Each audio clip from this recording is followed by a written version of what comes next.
Welcome back again. Level 1, second class. There are good many chapters in grammar. Should we know all the grammar to communicate in English? அதாவது English கிராமர்ல எத்தனையோ chapter இருக்குது. எல்லா சாப்டரும் நமக்கு தெரிஞ்சிருந்தாதான் இங்கிலீஷ்ல பேச முடியுமா, எழுத முடியுமா? கண்டிப்பா தேவையில்லைங்க. But there are few chapters which are most important to communicate in English.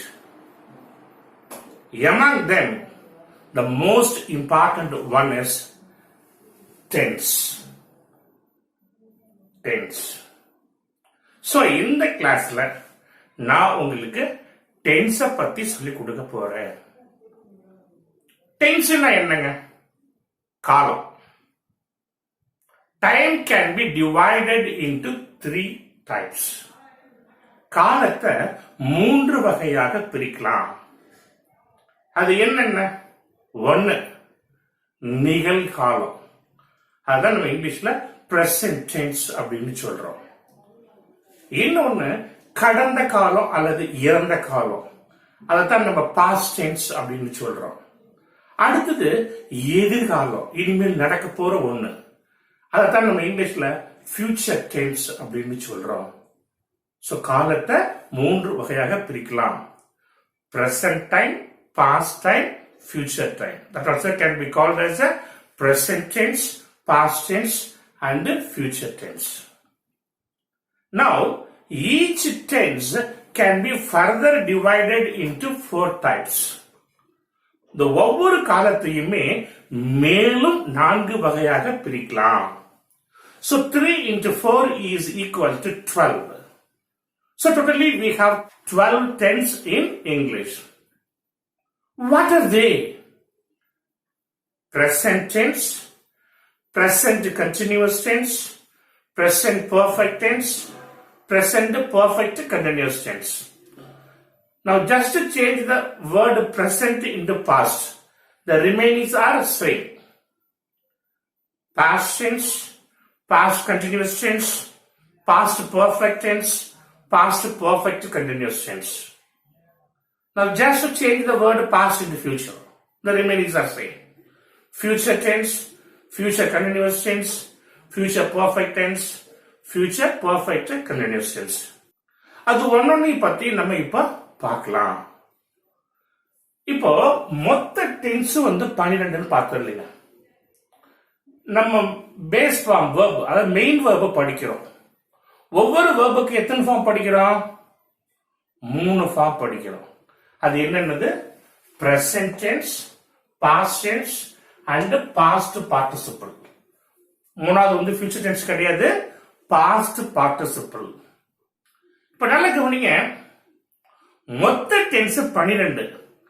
ஆனா நம்ம மெயின் வெர்ப்ல படிக்கிறது மொத்தம் 3 தான் படிக்கிறோம். அது எப்படி சார்? பாக்கி இந்த மீதமுள்ள 9க்கு எங்க சார் போறது அப்படின்னு கேட்டீங்கன்னா, இந்த இருக்கிற 3ல இருந்து 12 நாம உண்டு பண்ணிக்கணும்.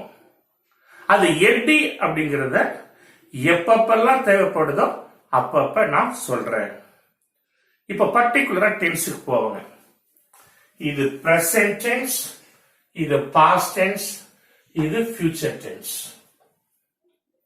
This I, you, he, she, it, we, they ஜென்ரலா எடுத்துக்கிட்டோம்னா இதுக்கு சப்ஜெக்ட்னு பேரு. I, you, he, she, it, we, they ஜென்ரலா எடுத்துட்டு என்னன்னு பேருங்க? சப்ஜெக்ட் அப்படின்னு பேரு.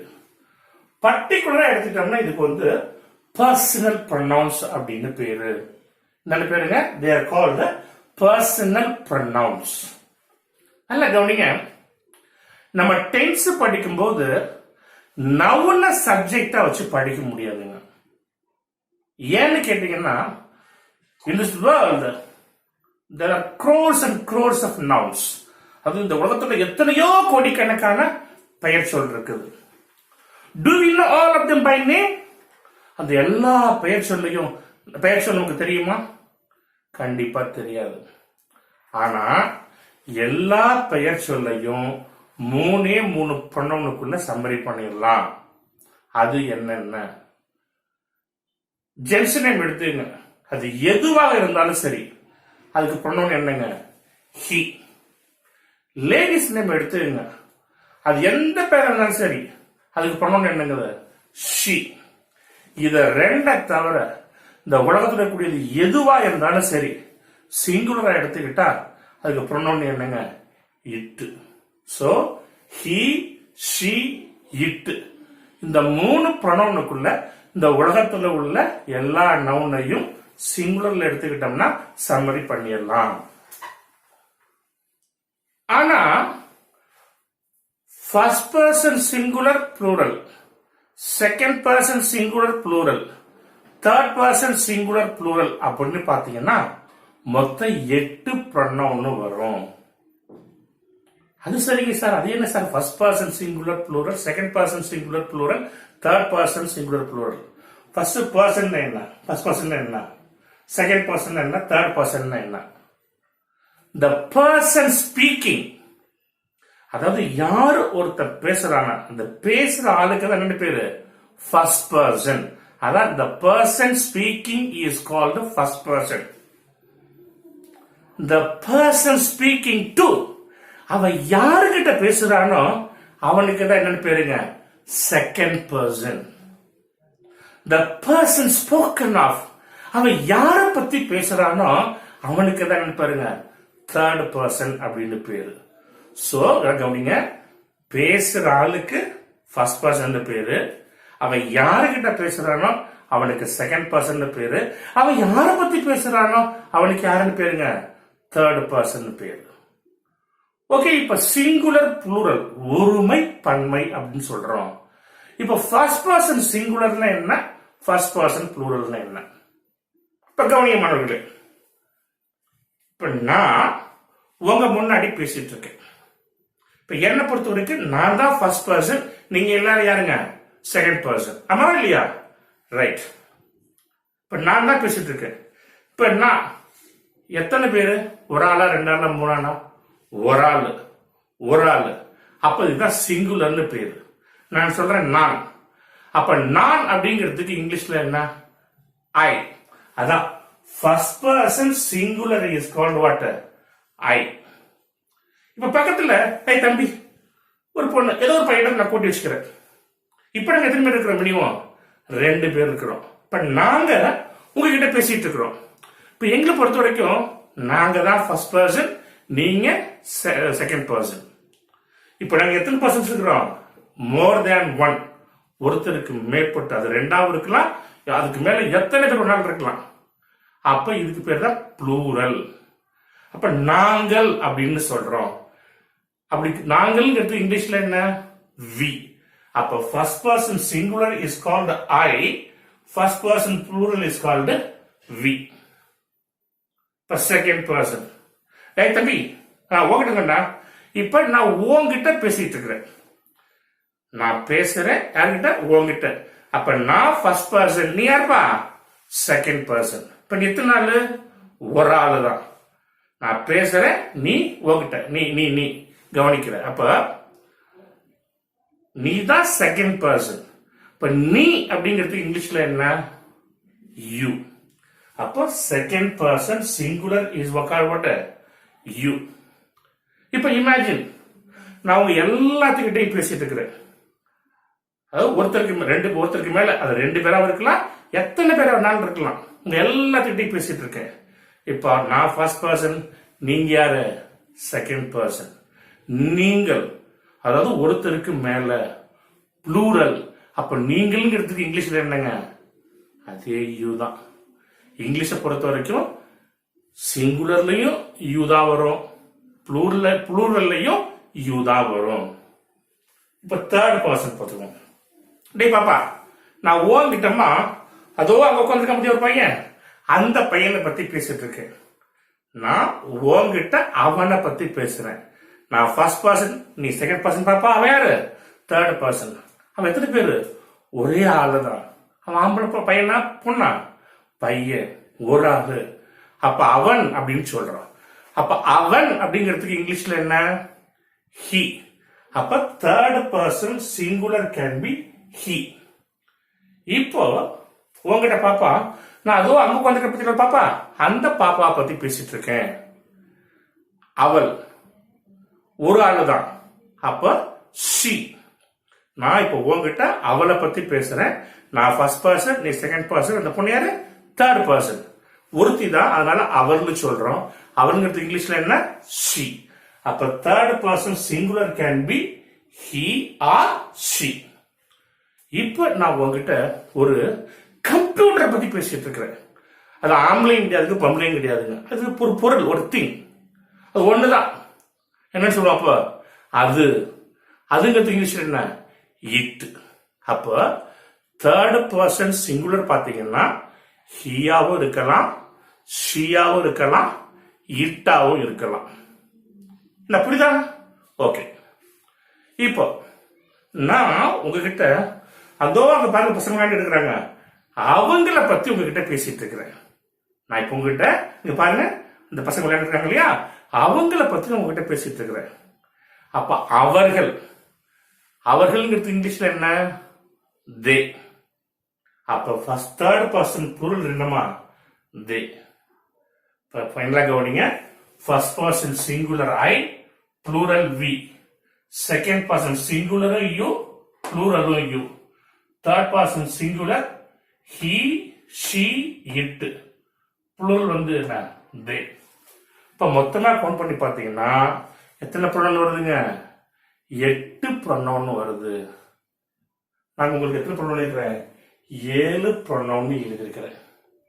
ஏன்னா இங்க ட்வைஸ் வந்து யூங்கிறது ரிப்பீட் ஆயிருக்குது. நான் அதனால ஒரு டைம் எழுதிக்கிறேன். இப்ப புரிஞ்சுதுங்களா? நம்ம டென்ஸ ஏன் இந்த பர்சனல் ப்ரொனவுன் வச்சு படிக்கிறேன்னு சொல்லிட்டு, ஏன்னா இந்த உலகத்தில் இருக்கக்கூடிய அத்தனை நவுனையும் சிங்குலரா எடுத்துக்கிட்டாலும் சரி, புளூரலா எடுத்துக்கிட்டாலும் சரி, இந்த 7 ப்ரொனவுனுக்குள்ள சம்மரி பண்ணிடலாம், அடக்கிடலாம். அதனாலதான் நம்ம டென்ஸ் படிக்கும் போது இந்த பர்சனல் ப்ரொனவுனை சப்ஜெக்டா வச்சு படிக்கிறோம். இப்ப புரிஞ்சுங்களா?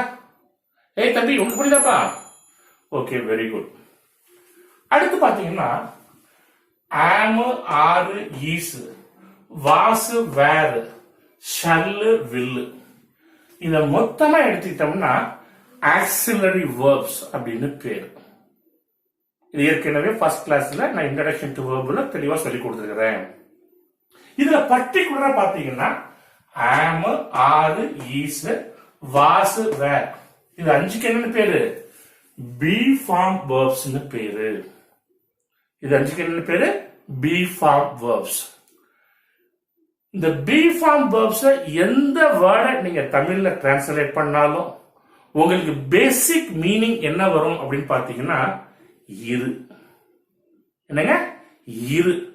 இந்த சப்ஜெக்டுக்கு ஏற்ப, டென்ஸுக்கு ஏற்ப அடுத்து வரக்கூடிய எழுத்துக்கள் மட்டும்தான் மாறுபடுமே தவிர மற்றபடி இந்த 5 வார்த்தைக்கும் பேசிக் மீனிங் என்ன வரும்னு கேட்டா இருன்னு தான் வரும். Is that clear? ரைட். இப்போ நம்ம பர்டிகுலரா டென்ஸுக்கு போவாங்க. இது பிரசன்ட் டென்ஸ், இது பாஸ்ட் டென்ஸ், இது ஃபியூச்சர் டென்ஸ். இந்த ஏற்கனவே சொல்லிட்டேன், ஐயு, ஹி, ஷி, இட், இது இதுக்கு ப்ரொனவுன் பேரு. ஜெனரலா எடுத்துக்கிட்டோம்னா சப்ஜெக்ட்னு பேரு. இதுக்கு ஆக்சிலரி வேர்ப்ஸ்னு பேரு. இது 5க்கும் பி ஃபார்ம்ஸ் பேரு. இது வந்து மாடல் ஆக்சிலரிக்கு கீழே வரும். Is that clear? ரைட். இப்ப நான் சொல்ல போற விஷயத்த கண்டிப்பாக மனப்பாடம் பண்ணியே ஆகணும். சார் எனக்கு புரியல, பிடிக்கல அப்படிங்கிற பேச்சுக்கே வேலை கிடையாது. ஏங்கிறதையும் நான் சொல்றேன். காரணம் என்னன்னா, இப்ப பிரசன்ட் டென்ஸ் அப்படின்னு சொன்னாவேங்க, நீங்க எந்த நாட்டுல எங்க போய் இங்கிலீஷ்ல பேசினாலும் சரி, இந்தியாவில் பேசினாலும் சரி, அமெரிக்காவில் பேசினாலும் சரி, ஆப்பிரிக்காவில் போய் பேசினாலும் சரி, எங்க போய் பேசினாலும் சரி, பிரசன்ட் டென்ஸ் அப்படின்னு சொன்னாவே ஐக்கு பக்கத்துல உங்களுக்கு ஆக்சிலரி என்ன மட்டும்தான் வரும்? am. யூவுக்கு என்ன வரும்? ஆர். ஹீ ஷீட்டுக்கு என்ன வரும்? ஈஸ். வீதேக்கு என்ன வரும்? ஆர். நல்லா புரிஞ்சுங்க. ஐக்கு ஆம், யூக்கு ஆறு, ஹீ ஷீட்டுக்கு ஈஸ், வீதேக்கு ஆறு. இது எந்த சூழ்நிலையிலையும் எப்பொழுதும் எங்கேயும் மாறவே மாறாது. அதனாலதான் சொன்னேன் தரவா மனப்பாடம் பண்ணிக்கணும்னு சொல்லிட்டு. இப்ப பாசன்ஸுக்கு போவாங்க. ஆமுக்கு பாசன்ஸும் வாசுதான், ஈஸுக்கு பாசன்ஸும் வாசுதான், ஆறுக்கு பாசன்ஸும் வேற. சோ பாசன்ஸை பொறுத்த வரைக்கும் பாத்தீங்கன்னா ஐக்கு பக்கத்துல எப்பொழுதுமே வாசுதான் வரும். யூக்கு என்ன வரும்? வேர். ஹீ ஷீட்டுக்கு என்ன வரும்? வாஸ். வீதைக்கு என்ன வரும்? வேர். இதுவும் எந்த சூழ்நிலையும் எங்கேயும் மாறவே மாறாது. தரவா மனப்பாடம் பண்ணிக்கணும். இப்போ ஃபியூச்சர் டென்ஸுக்கு போவாங்க. ஃபியூச்சர் டென்ஸை பொறுத்த வரைக்கும் பாத்தீங்கன்னா நார்மலா ஐக்கு வீக்கு ஷல் பயன்படுத்துவோம், மற்றபடி எல்லாத்துக்குமே வில் பயன்படுத்துவோம். நல்லா கவனிச்சுங்க. ஐக்கு வீக்கு ஃபர்ஸ்ட் பர்சன் சிங்குலர் ப்ளூரலுக்கு வந்து ஷால் பயன்படுத்துவோம், மற்ற எல்லாத்துக்கும் பயன்படுத்துவோம், வில் பயன்படுத்துவோம். ஆனா இன்னைக்கு நடைமுறையில இங்கிலீஷ்ல பேசும்போதுங்க யாருமே இந்த மோஸ்ட்லி ஷால் அப்படின்ற வார்த்தையை பயன்படுத்துறதே கிடையாது. Instead they make use will for all the subjects. Perhaps you too can make use of it. சொல்றேன், நார்மலா ஐக்கிய ஷால், மற்ற எல்லாத்துக்கும் will. பிடிக்கலையா நீ எல்லாத்துக்கும் என்ன பண்ணிக்கலாம்? will யூஸ் பண்ணிக்கலாம். But from grammar point of view I will explain you. ரெண்டு எக்ஸ்பிளனேஷன் இருக்குது. ஒன்னு நார்மலா ஐக்கு வீக்கும் ஷால், மற்றதுக்கு will. அது அப்படியே மாற்றி சொன்னீங்கன்னா ஷல் வர வேண்டிய இடத்துல வில்லையும், வில்லு வர வேண்டிய இடத்துல ஷல்லையும் மாத்தி சொன்னீங்கன்னா அதனுடைய அர்த்தம் என்ன ஆகும் அப்படின்னு கேட்டீங்கன்னா கண்டிப்பாக அப்படின்னு ஆகும். உங்களுக்கு புரியுற மாதிரி ஒரு சின்ன எக்ஸாம்பிள் சொல்றேன். இதோ அந்த பையன் வந்துக்கிறேன் இல்லையா, அவன் கூப்பிடுறான், சார் இன்னைக்கு சாயந்தரம் வீட்டுக்கு வாங்க சார் அப்படின்னு சொல்றான். ஓகே தம்பி கூப்பிட்டான். ஒரு ஒப்புக்காக நான் சொல்றேன், மனசு நோக்கண்டாங்கிறதுக்காண்டி. ஓகே தம்பி, I shall come to your house in the evening. I shall come to your house in the evening. Okay தம்பி, இன்னைக்கு சாயந்தரம் நான் வீட்டுக்கு வர்றேன் அப்படின்னு சொல்றேன். அப்படின்னா அர்த்தம் என்னன்னா, தம்பி கூப்பிட்டா நான் வர்றேன் அப்படின்னு சொன்னேன். which means I may go or I may not go. நான் போனாலும் போவேன், போகாட்டும் இல்லை, சும்மா பேச்சுக்காக சொல்லி வச்சு. அதையே நான் சொல்றேன், okay my dear boy, I will come to house in the evening. I will come to house in the evening அப்படின்னு சொல்றேன். அப்ப அதுக்கு அர்த்தம் என்ன? நான் கண்டிப்பா என்ன பண்ணுவேன், இன்னைக்கு சாயந்தரம் உங்க வீட்டுக்கு வருவேன் அப்படின்னு அர்த்தம். இப்ப அப்படியே மாத்தி சொல்றேன். இப்ப தம்பி, நீ, நானு, அந்த பொண்ணு, இந்த 3 பேரும் சேர்ந்து ஒரு பார்ட்டிக்கு அரேஞ்ச் பண்ணிருக்கிறோம். இப்ப நானும் அந்த பொண்ணு வந்துட்டோம். இந்த பையனை காண பார்ட்டிக்கு லேட் ஆகுது. இப்ப நான் அந்த பாப்பாட்ட கேட்கிறேன், டேய் பாப்பா, இந்த பையன் வருவானம்மா, will he come அப்படின்னு கேட்கிறேன். அதுக்கு ஒருவேளை இந்த பாப்பா சொல்றா, என்ன சொல்றேன்னா, yes sir he will come. Yes sir he will come அப்படின்னு என்ன அர்த்தம்னா, வருவான் சார், வருவான்னு அர்த்தம். which means he may come or he may not come. அதுவே இந்த பாப்பா பிடி சொல்றா, yes sir he shall come. he shall come அப்படின்னு என்ன அர்த்தம்னா, அவன் கண்டிப்பா வருவான் சார் அப்படின்னு அர்த்தம். இப்ப நல்லா புரிஞ்சுதுங்களா? நார்மலா ஐக்கு வீக்கு ஷல், மற்றதுக்கு வில். ஆனா ஷல்லு வர வேண்டிய இடத்துல வில்லையும், வில்லு வர வேண்டிய இடத்துல ஷல்லையும் மாத்தி பயன்படுத்தினீங்கன்னா அதனுடைய அர்த்தம் என்ன? கண்டிப்பாக மாறும். இது from grammatical point of view. ஆனா இந்த சென்ஸ்ல இன்னைக்கு யாரும் இங்கிலீஷ்ல பேசும்போது பேசுறது கிடையாது. மாறாக ஷல்லுக்கு பதிலா எல்லா சப்ஜெக்டுக்கும் பயன்படுத்துறாங்க, வில்ல பயன்படுத்துறாங்க. நான் இப்போ இது எல்லாத்தையும் உங்களுக்கு எக்ஸ்பிளைன் பண்ணிட்டேன். உங்களுக்கு எப்படி தோணுதோ அதுக்கு எப்ப நீங்க பயன்படுத்திக்கலாம். Is it clear to all? Right. So point number 1 இதாங்க. இந்த 3 டென்ஸ்லயும் எந்தெந்த சப்ஜெக்டுக்கு என்னென்ன ஆக்சிலரி எழுதிருக்கிறோனோ அதுக்கு அதான் வரும். இது ஒரு பொழுது எப்பொழுது எங்கேயும் மாறவே மாறாது. தரோவா மனப்பாடம் பண்ணிக்கணும். Is that clear? Point number 2, இந்த பிரசன்ட் டென்ஸ்லயும் பாஸ்ட் டென்ஸ்லயும் பாத்தீங்கன்னா பிரைமரி ஆக்சிலரி வெர்பான பி ஃபார்ம் வெர்ப்ஸ் பயன்படுத்தி இருக்கிறோம். நான் இன்ட்ரோடக்ஷன்லயே சொன்னேன், பிரைமரி ஆக்சிலரி வெர்பை மட்டுமே வச்சுட்டு நம்மளால சரியான வாக்கியத்தை ஆங்கிலத்தில் அமைக்க முடியும் சொல்லிட்டு. அதாங்க இங்க இந்த ஃபியூச்சர் டென்ஸ் விட்டுருங்க. இந்த 2 டென்ஸுக்கு மட்டும் எந்தெந்த சப்ஜெக்டுக்கு என்னென்ன ஆக்சிலரி எழுதிருக்கிறோமோ அந்தந்த சப்ஜெக்டுக்கு அந்தந்த ஆக்சிலரி வெர்பை மட்டுமே வச்சுட்டு சரியான வாக்கியத்தை ஆங்கிலத்தில் அமைக்க எழுத பேச முடியும். சரி சார், எனக்கு ஒரு டவுட். இப்ப நீங்க சொன்னீங்க, நீங்க பண்ணும் போது ஐ கேம் தான் வரும், யூ கார் தான் வரும், வருஷா வரும் சொன்னீங்க. ஐக்கு ஆம் தான் வரும், யூக்கு ஆறு தான் வரும், ஹீ சீட்டுக்கு ஈஸ் தான் வரும் அப்படின்னு சொன்னீங்க. அது வந்துட்டு போகட்டும் சார். ஆனா அதுக்கெல்லாம் என்னங்க சார் அர்த்தம்? அர்த்தம் தெரிஞ்சுக்கணும் இல்லையா? ரைட். நான் முதலே சொன்னேன், பி ஃபார்ம் வெர்ப்ஸை எந்த வேர்டை தமிழ்ல டிரான்ஸ்லேட் பண்ணாலும் உங்களுக்கு பேசிக் மீனிங் என்ன வரும்னு சொல்லியிருக்கிறேன், இது. இப்ப கவனிங்க, நான் உங்களுக்கு வரிசை எல்லாத்துக்கும் அர்த்தம் சொல்றேன். இப்ப ஐ ஆம், நான் இருக்கின்றேன். பாஸ்ட் டென்ஸ் ஐ வாஸ், நான் இருந்தேன். இப்ப ஃபியூச்சருக்கு போவாங்க, ஐ ஷால். இப்ப நல்லா கவனிங்க, ஐ ஷால் அப்படின்னு இருக்குது. ஷால்ங்கிறது என்ன ஆக்சிலரி வெர்ப்?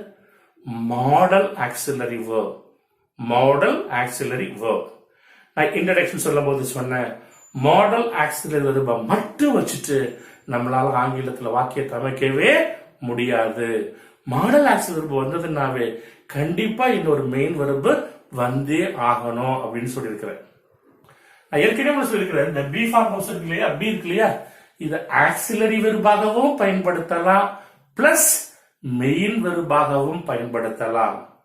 ஆக்சுவலா பி அப்படிங்கிறது பிரசன்ட் டென்ஸ், வாஸ் வேர் அப்படிங்கிறது பாஸ்ட் டென்ஸ், பீன் அப்படிங்கிறது பாஸ்ட் பார்ட்டிசிபிள். சோ இந்த ஃபியூச்சர் பொறுத்த வரைக்கும் இது எல்லாத்துக்கும் ஒரே மீனிங் வரட்டுங்கிறதுக்காண்டி இந்த பியை இங்க நான் பயன்படுத்துறேன் as a மெயின் வெர்பா. கண்டிப்பா ஆக்சிலரி வெர்பா கிடையாது. In future tense here the be is used as a main verb, not as an auxiliary verb. So இப்ப எடுத்துக்கோமே, I shall be, நான் இருப்பேன். You are, நீ இருக்கிறாய். You were, நீ இருந்தாய். You will be, நீ இருப்பாய். He is, அவன் இருக்கிறான். He was, அவன் இருந்தான். He will be, அவன் இருப்பான். She is, அவள் இருக்கிறாள். She was, அவள் இருந்தாள். She will be, அவள் இருப்பாள். It is, அது இருக்கிறது. It was, அது இருந்தது. It will be, அது இருக்கும். We are, நாங்கள் இருக்கிறோம். We were, நாங்கள் இருந்தோம். We shall be, or will be, நாங்கள் இருப்போம். They are, அவர்கள் இருக்கிறார்கள். They were, அவர்கள் இருந்தார்கள். They will be, அவர்கள் இருப்பார்கள். பாருங்க, எல்லாத்துக்குமே அர்த்தம் என்னதாங்க வந்துச்சு? இரு இரு இரு இருன்னு தான் வந்துச்சு. சப்ஜெக்டுக்கு ஏற்ப, டென்ஸுக்கு ஏற்ப அடுத்து வரக்கூடிய எழுத்துக்கள் மட்டும்தான் மாறுபட்டுச்சு. அதான் நான் ஏற்கனவே சொன்னேன், பி வெர்ப்ஸை எந்த வேர்டை தமிழ்ல டிரான்ஸ்லேட் பண்ணாலும் பேசிக் மீனிங் என்னதான் வரும்? இருண்டு தான் வரும்.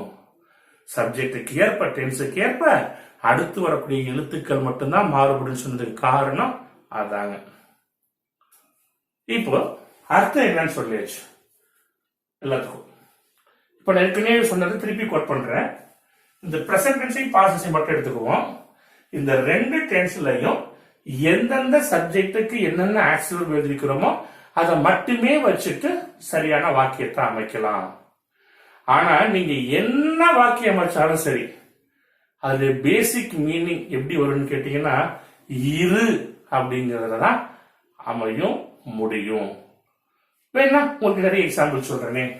I am எடுத்துக்குவோம். I am John Peter. I am your teacher. I am a doctor. I am an engineer. I am happy. I am sad to know about it. பாருங்க, நான் நல்லா இருக்கிறேன், நான் சந்தோஷமா இருக்கிறேன், நான் சுகமா இருக்கிறேன், எல்லாரும் இருக்கிறேன். இப்ப you are my student, இப்ப you are my friend, you are my relative. எல்லாத்தையும் பாருங்க, நீ நண்பராக இருக்கிறாய், தோழியாக இருக்கிறாய், இப்படி வரும். இப்ப he is at home, அவன் வீட்டுல இருக்கிறான். He is my father, he is my uncle, he is a teacher, he is an engineer. சொல்லலாம். இது it is at home, அது வீட்டுல இருக்குது. இப்ப we are in the playground, நாங்க விளையாட்டு மைதானத்துல இருக்கிறோம். இப்ப they are in the classroom, அவங்க வகுப்பறையில் இருக்கிறாங்க. இப்ப I was in Chennai yesterday, நான் நேத்து சென்னையில் இருந்தேன். இப்ப you were not here yesterday by this time, நீ நேத்து நேரம் இங்க இல்ல. இப்ப he was with her yesterday, அவன் நேத்து அவ கூட இருந்தான். இப்ப it was in the kitchen, அது கிச்சன்ல இருந்துச்சு. We were in Delhi last week, நாங்க போன வாரம் டெல்லியில இருந்தோம். They were very happy in those days, அந்த நாட்களில் அவர்கள் ரொம்ப மகிழ்ச்சியாக இருந்தார்கள். இப்ப நான் சொன்ன எல்லா எக்ஸாம்பிள்லையும் பாருங்க, தமிழ்ல டிரான்ஸ்லேட் பண்ணீங்கன்னா பேசிக் மீனிங் என்ன வருங்க? இருன்னு வரும். சோ இந்த இருங்கிற கான்டெக்ஸ்டுக்கு மட்டும்தான் உங்களால இந்த பி ஃபார்ம் வெர்ப்ஸ் மட்டுமே வச்சுட்டு வாக்கியத்தை அமைக்க முடியும். இப்ப சப்போஸ் நான் விளையாடிட்டு இருக்கேன், பேசிட்டு இருக்கேன், எழுதிட்டு இருக்கேன், தூங்கிட்டு இருக்கேன், இப்படி ஏதாவது ஒண்ணு சொல்ல நினைக்கிறீங்கன்னு வச்சுக்கோங்க. அப்போ அந்த சூழ்நிலையில இந்த பி ஃபார்ம் வெர்ப்ஸ் மட்டும் வச்சுட்டு உங்களால வாக்கியத்தை அமைக்கவே முடியாது. பின்ன என்ன சார் பண்றது? அதுக்காக தாங்க நம்ம மெயின் வெர்பு படிக்கிறோம். அப்ப அடுத்து நாம தெரிஞ்சுக்க வேண்டியது அந்த மெயின் வெர்பை எப்படி சார் இந்த 3 டென்ஸ்லயும் பயன்படுத்துறது அப்படிங்கறதுதான். அதுக்காக தாங்க ஒரு எக்ஸாம்பிளுக்கு ஒரு வெர்பு கொடுத்துக்கிறேன். கோ, வென்ட், கான். இப்போ இந்த வெர்பை எப்படி இந்த 3 டென்ஸ்லயும் பயன்படுத்துறதுங்கிறத பார்ப்போம். இந்த வேர்பை எப்படி பயன்படுத்த போறோமோ இதே மாதிரிதான் எந்த வெர்பா இருந்தாலும் பயன்படுத்தணும். அதுல உங்களுக்கு ஒரு சின்ன மாற்றம் கூட வராது, உங்களுக்கு சந்தேகமே வேண்டாம். இப்படி பார்க்கலாமா? Are you ready? Right. இப்போ இது என்ன டென்ஸ்ங்க? Present tense. இப்போ go என்ன டென்ஸ்? Present tense. ஓகே, அந்த கோங்கிற மெயின் வெர்பை இந்த பிரசன்ட் டென்ஸ்ல எப்படி பயன்படுத்தணும்னு பார்க்கலாம். நல்ல கவனிங்க. அங்க என்ன இருக்குது? கோன் இருக்குது. கோ, கோ, கோ. அங்க கோன் இருந்துச்சு. நானும் வரிசையா எல்லா சப்ஜெக்டுக்கும் கோ கோ கோ போ அப்படின்னு எழுதியாச்சு. இப்ப இது எல்லாமே ரைட்டுன்னு வச்சுக்கோங்களேன், நமக்கு பிரச்சனையே கிடையாதுங்க. எல்லாமே ரைட் நமக்கு கிடையாது, பிரச்சனையே கிடையாது.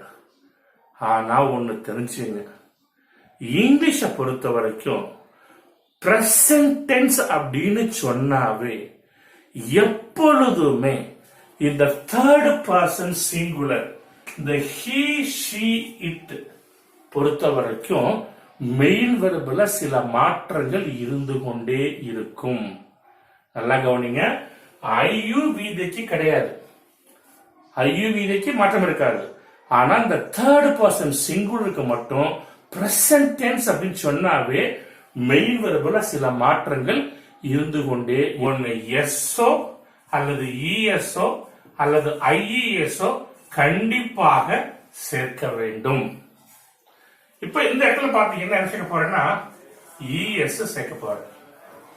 இப்போ உங்களுக்கு ஒரு சந்தேகம், சார் இங்க 3 கொடுத்திருக்கிறீங்க, எஸ், இஎஸ், ஐஇஎஸ், மேல இஎஸ் சேர்த்திருக்கீங்க. அப்படின்னா எனக்கு பிடிச்ச ஏதாவது ஒண்ணு இந்த 3ல இருந்து ஒன்னு எடுத்துக்க போட்டுக்க முடியுமா? முடியாது. பின்ன என்ன சார் பண்றது? ஒரு வெர்பானது ஓவல, சிஹெச்ல, எஸ்ஹெச்ல, எக்ஸ்ல, எஸ்எஸ்ல, இசட்ல முடிஞ்சதுன்னா இஎஸ் சேர்க்கணும். நல்லா கவனிங்க.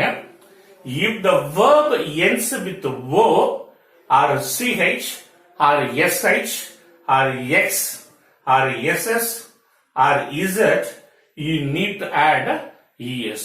Now look here, the verb ends with go. That is why I have added here ES. புரியுங்களா? ரைட். அடுத்த கண்டிஷன் பாருங்க. ஒரு verb எடுத்துக்குவோம். marry, MARRY. First condition, the verb must end with Y. Ending with Y alone is not sufficient. If it is preceded by a consonant letter, you must remove the Y and add IES. அதாவதுங்க என்ன condition கேட்டீங்கன்னா, ஒரு verb முதல்ல ஒய்யில முடியணும். ஒய்யில முடிஞ்சா மட்டும் பத்தாது, அந்த ஒய்க்கு முன்னாடி உள்ள எழுத்து கான்சனண்டாக இருந்தால் மட்டும் ஒய்யை நீக்கிவிட்டு ஐஎஸ் சேர்க்க வேண்டும். இந்த ரெண்டு சிச்சுவேஷனுமே பொருந்தலையா? ஆமா சார், மீதி வரக்கூடிய எல்லாத்துக்கும் என்ன சேர்க்கணுங்க? எஸ் சேர்க்கணும். இப்போ உதாரணத்துக்கு பாருங்க, பிளே. இந்த லெட்டர், இந்த வேர்டு வந்து ஒய்ல தான் முடியுது. ஆனா ஒய்க்கு முன்னாடி உள்ள எழுத்து என்ன வருது? வவ்வல் வருது. அதனால இங்க என்ன மட்டும் தான் சேர்க்கிறோம்? எஸ். இந்த கவனிங்க, கம். இந்த ரெண்டு ரூல்ஸுமே, மேல உள்ள ரெண்டு ரூல்ஸுமே பொருந்தல. அதனால என்ன பண்றோம்? வெறும் எஸ் மட்டும் சேர்க்கிறோம். அடுத்து இன்னொரு வேர்டு எடுத்துக்குவோம், சிங். கவனிங்க, மேல உள்ள இந்த ரெண்டு ரூலுமே பொருந்தல. அப்ப என்ன மட்டும் சேர்க்கிறோம்? எஸ் மட்டும் சேர்க்கிறோம். புரிஞ்சுதுங்களா? ரைட். இப்ப இது அப்படியே இருக்கட்டும். நான் திரும்பியும் வர்றேன். இப்ப வந்து வரோம் பாசன்ஸுக்கு போகலாம். பாசன்ஸை பொறுத்த வரைக்கும் பிரச்சனையே கிடையாதுங்க.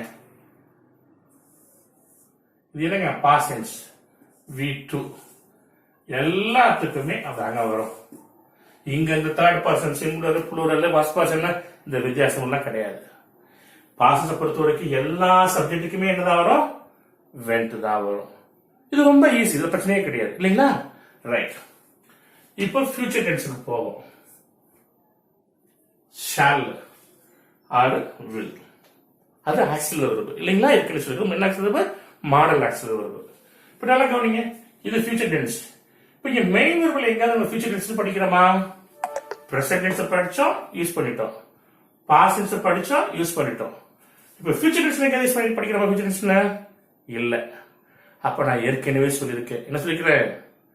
எங்கெங்க தேவைப்படுதோ அங்கங்க நாமளா உண்டு பண்ணிக்கணும், தேவைக்கு ஏற்ப சொல்றேன் அப்படின்னு சொல்லியிருந்தேன். இப்ப எந்த இடத்துல மெயின் வெர்புல நம்ம ஃபியூச்சர் டென்ஸ் தனிப்பட்ட முறையில படிக்கல, அதனால நாமளா உண்டு பண்ணிக்கணும். எப்படி உண்டு பண்றது? ஃபியூச்சர் டென்ஸ் அப்படின்னு சொன்னாவே அது ஸ்ட்ராங் வெர்பா இருந்தாலும் சரி, வீக் வெர்பா இருந்தாலும் சரி, ரெண்டுக்குமே இது பொருந்தும். ஃபியூச்சர் டென்ஸ் சொன்னாவே பிரசன்ட் டென்ஸ் மெயின் வெர்பை எடுத்துக்கிட்டு அதுக்கு முன்னாடி ஷல்லோ வில்லோ சேர்த்துக்கிட்டீங்கன்னா ஆட்டோமேட்டிக்கா அது ஃபியூச்சர் டென்ஸா மாறிடும். நல்லா கவனிங்க, திரும்பவும் சொல்றேன். நம்ம தனிப்பட்ட முறையில ஃபியூச்சர் டென்ஸ் சொல்லிட்டு வேர்புல படிக்கிறது கிடையாது, நாமளா தான் உண்டு பண்றோம். எப்படி உண்டு பண்றோம்? பிரசன்ட் ஃபார்ம் மெயின் வெர்பை எடுத்துக்கிட்டு அது ஸ்ட்ராங் வெர்பா இருந்தாலும் சரி, வீக் வெர்பா இருந்தாலும் சரி, அதுக்கு முன்னாடி ஷல்லோ வில்லோ சேர்த்துக்கிட்டோம்னா ஆட்டோமேட்டிக்கா என்ன ஆயிடும்? அது ஃபியூச்சர் டென்ஸா மாறிடும். ஓகே, இப்போ இந்த மூணு டென்ஸ்லயும் இந்த மெயின் வெர்பை எப்படி கொண்டாந்து பயன்படுத்தணும் அப்படிங்கறதுல யாருக்காவது சந்தேகம் இருக்குதா? தனி உனக்கு இருக்கா?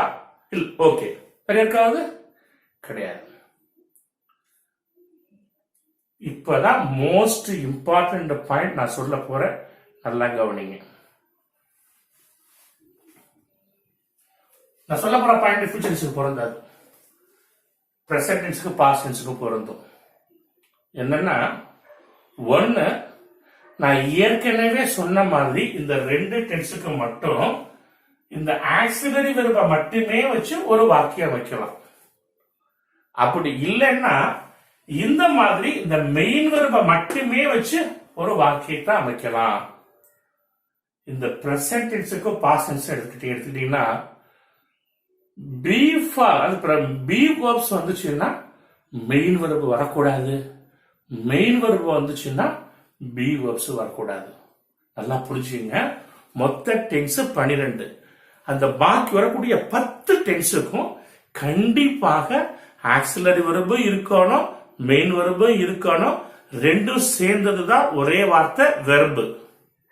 ஆனா இந்த பிரசன்ட் டென்ஸுக்கும் பாஸ்ட் டென்ஸுக்கும் மட்டும் பாத்தீங்கன்னா ஒன்னு ஏற்கனவே சொன்ன மாதிரி இந்த பி ஃபார்ம்ஸ் மட்டும் வச்சு ஒரு வாக்கியம் அமைக்கலாம், அல்லது இப்போ நம்ம எழுதிக்கிற மாதிரி இந்த மெயின் verb மட்டும் வச்சு வாக்கியம் அமைக்கலாம். ஆனா பி ஃபார்ம் verb வந்துச்சுன்னா மெயின் verb வரக்கூடாது, மெயின் verb வந்துச்சுன்னா பி ஃபார்ம் verb வரக்கூடாது. இதை தெளிவா நம்ம தெரிஞ்சுக்கணும். ஏன்னா நம்ம பாக்குறோம் நிறைய பேரு, sir I am go to school sir, he is come sir அப்படின்னு சொல்லி பயன்படுத்துறவங்க பார்த்துருக்கிறோம். இது தவறு. ஏன்னா ஆம்ங்கிறது பி ஃபார்ம் verb, கோங்கிறது மெயின் verb, பிரசன்ட் டென்ஸ். எப்படி சாத்தியமாகும்? ஆம் வந்தா கோ வரக்கூடாது, கோ வந்து ஆம் வரக்கூடாது. எப்படி சொல்லணும்? ஐ ஆம் கோ டு ஸ்கூல் சொல்லக்கூடாது, I go to school. He is come சொல்லக்கூடாது, ஹீ கம்ஸ். புரியுதுங்களா? நம்ம ஐ ஆம் மீட் யூ டுமாரோ அப்படிம்பாங்க. தப்பு. Do you understand? So திரும்ப திரும்ப சொல்றேங்க, சிம்பிள் பிரசன்ட், சிம்பிள் பாஸ்ட் ரெண்டு டென்ஸை பொறுத்த வரைக்கும் ஒன்னு பி ஃபார்ம் verbs மட்டும் வச்சு வாக்கியம் அமைக்கலாம், அல்லது மெயின் verb மட்டும் வச்சு வாக்கியம் அமைக்கலாம். பி ஃபார்ம் வந்துச்சுன்னா மெயின் verb வரக்கூடாது, மெயின் verb வந்துச்சுன்னா பி ஃபார்ம் வரக்கூடாது. ஆனா மீதம் உள்ள 10 டென்ஸுக்கும் உங்களுக்கு பிடிக்குதோ பிடிக்கலையோ புரியுதோ புரியலையோ கண்டிப்பாக ஆக்சிலரி verb வரணும், மெயின் verb வரணும். ரெண்டும் சேர்ந்ததுதான் ஒரே வார்த்தை verb. அந்த வித்தியாசம் புரிஞ்சுக்கிறதுக்கு என்ன பண்ணியிருந்தேன்னா 2 மார்க் போட்டுறேன்.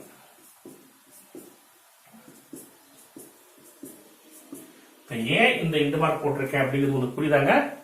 நான் எழுதின புக்ல கூட பாத்தீங்கன்னா இதே மாடல்ல தான் நான் கொடுத்திருப்பேன். ஓகே, அப்படின்னா என்ன அர்த்தம்? ஒன்னு பி ஃபார்ம் மட்டும் வச்சு வாக்கியத்தை வைக்கலாம், அல்லது மெயின் verb மட்டும் வச்சு வாக்கியத்தை வைக்கலாம். பி ஃபார்ம் verb வந்தா மெயின் verb வரக்கூடாது, மெயின் verb வந்துச்சுன்னா பி ஃபார்ம் வரக்கூடாது. ஒன்னு ஐ ஆம் யுவர் ஃப்ரெண்ட் சொல்லலாம், ஆர் ஐ கோ டு மதுரைன்னு சொல்லலாம். ஆக மொத்தத்துல ஐ ஆம் கோ டு மதுரை அப்படின்னு சொல்லவே கூடாது. புரிஞ்சுங்களா? சந்தேகம் இல்ல? ரைட். இப்ப சில எக்ஸாம்பிள் பார்க்கலாம். இந்த டென்ஸ் மட்டும் நீங்க தரவா புரிஞ்சுட்டீங்கன்னா அடுத்த அவரே 30% உங்களுக்கு vocabularies மட்டும் தெரிஞ்சதுன்னா 30% of English can be spoken. எந்த கிராமர் தெரியாட்டி சரி, டென்ஸ் மட்டும் நீங்க தரவா புரிஞ்சிருந்து உங்களுக்கு vocabularies தெரிஞ்சதுன்னா அடுத்த அவர்லயே கிட்டத்தட்ட 30% of English can be spoken. 30% நம்மளால ஆங்கிலத்துல பேச அடுத்த நவரை கத்துக்க முடியும். எப்படிங்கறத நீங்க பாருங்களேன். இப்ப எக்ஸாம்பிள் சொல்றேன். உதாரணத்துக்கு I go to Madurai, I am go to Madurai. ரெண்டு கரெக்டா? தெரியுமா? S. Not I am go to Madurai, I go to Madurai. நான் மதுரைக்கு போகிறேன். Not I was went to Madurai, no I went to Madurai. நான் மதுரைக்கு போனேன். I shall be go to Madurai கிடையாது. முதல்ல இந்த பி எங்க மெயின் பயன்படுத்தணும். இப்ப இன்னொரு மெயின் போடுறதுனால ரெண்டு மார்க் பண்ணிட்டோம். அப்ப என்ன? I shall go to Madurai tomorrow. நான் நாளைக்கு மதுரைக்கு போவேன்.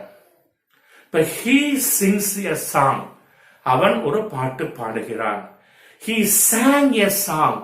அவன் ஒரு பாட்டு பாடினான். He will sing a song. அவன் ஒரு பாட்டு பாடுவான். இப்ப she writes me a letter. அவள் எனக்கு ஒரு கடிதம் எழுதுகிறாள். She wrote me a letter. அவள் எனக்கு ஒரு கடிதம் எழுதினாள். She will write me a letter. அவள் எனக்கு ஒரு கடிதம் எழுதுவாள். ஓகே, இப்ப புரிஞ்சுதுங்களாங்க? எக்ஸாம்பிள் புரிஞ்சுதுங்களா? ஓகே, இப்போ உங்களுக்கு இந்த 3 டென்ஸும் ஓவர் புரிஞ்சிருக்கும்னு நினைக்கிறேன். எங்க யாருக்காவது சந்தேகம்னா என்கிட்ட கேள்வி கேட்கல. யாருக்காவது சந்தேகம் இருக்குங்களா? இருக்கா? இல்ல? ஓகே, இப்போ கவனிங்க.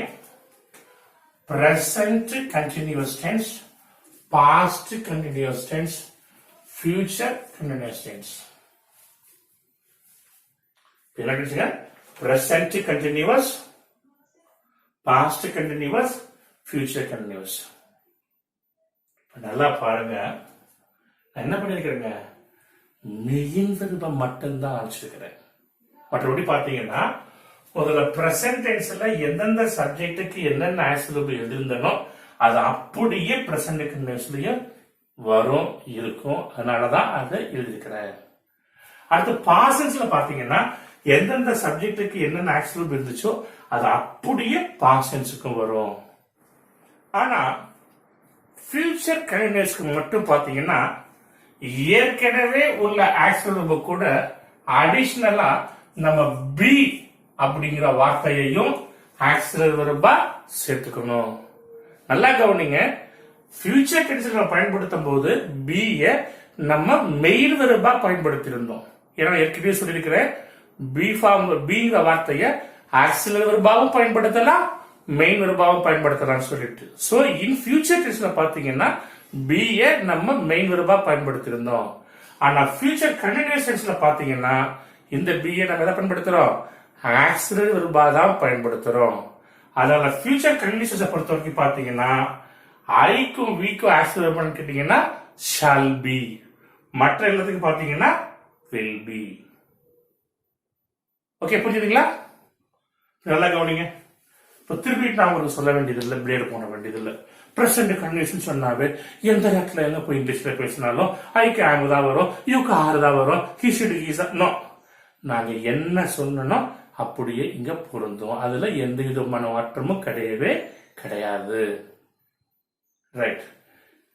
நான் முதலே சொன்னேன், சிம்பிள் பிரசன்ட், சிம்பிள் பாஸ்ட் தவிர பாக்கி வரக்கூடிய அத்தனை டென்ஸுக்கும் கண்டிப்பாக ஆக்சிலரி வெர்பு இருக்கணும், மெயின் வெர்பு இருக்கணும்.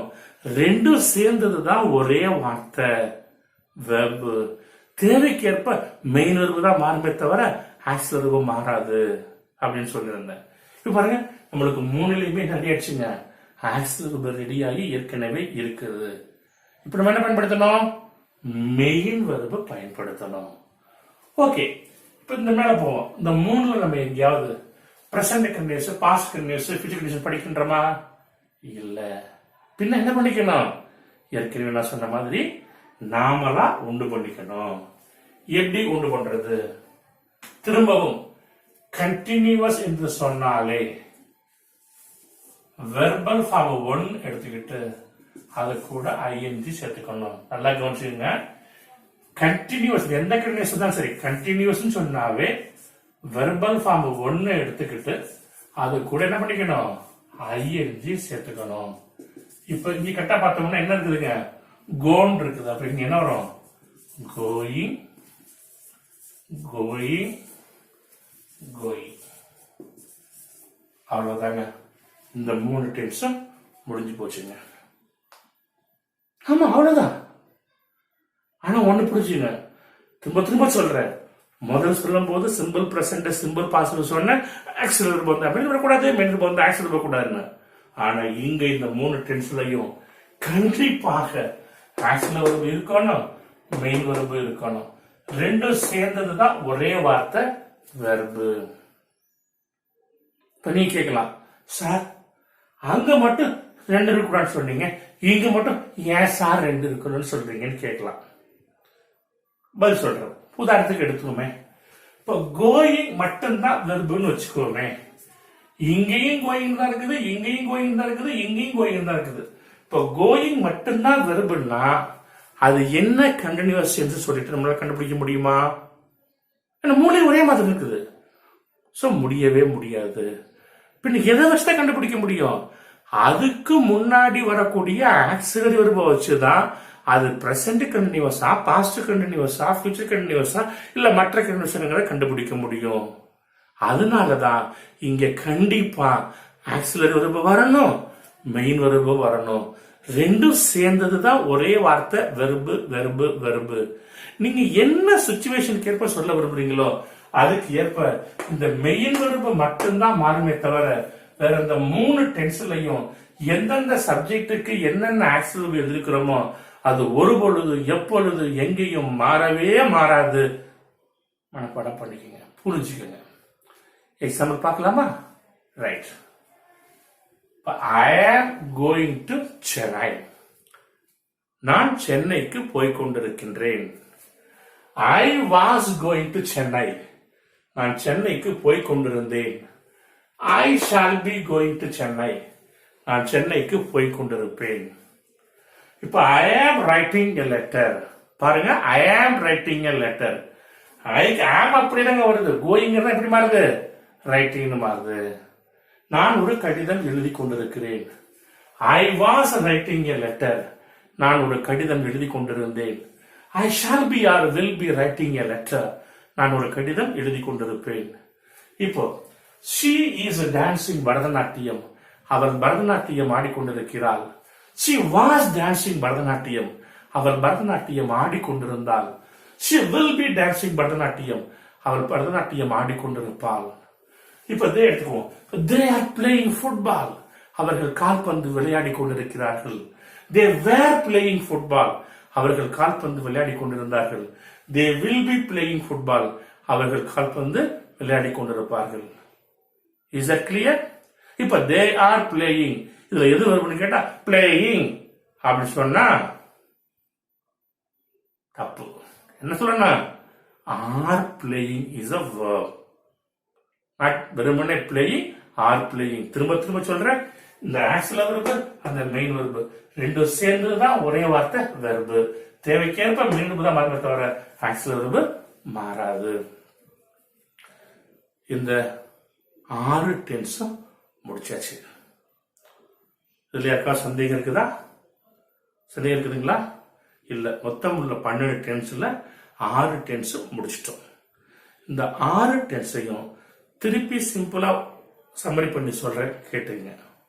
முதல் என்ன சொல்றேன்னு பாத்தீங்கன்னா 3 tense, present tense, past tense, future tense பொறுத்த வரைக்கும் அந்த 3 டென்ஸ்லயும் எந்தெந்த சப்ஜெக்டுக்கு என்னென்ன ஆக்சுவல் வருமோ அதுக்கு அதான் வரும். ஒரு பொழுது எப்பொழுது எங்கேயும் மாறவே மாறாதுன்னு சொன்னேன்.